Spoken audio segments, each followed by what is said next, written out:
కామారెడ్డి జిల్లా కేంద్రంలోని ప్రభుత్వ గిరిజన బాలుర కళాశాల వసతిగృహంలో పేలిన ప్రెషర్ కుక్కర్ హాస్టల్లో వంట చేస్తున్న సమయంలో ఒక్కసారిగా కుక్కర్ పేలడంతో లావణ్య అనే వంట చేసే మహిళకు తీవ్ర గాయాలు, ఒంటిపై వేడిపప్పు పడడంతో తీవ్ర గాయాలు.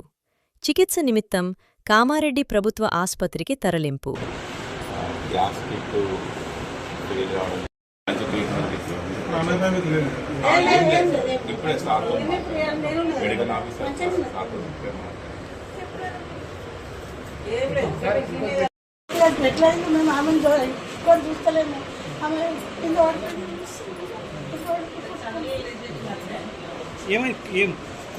ఏమైంది కుక్కర్ పాలు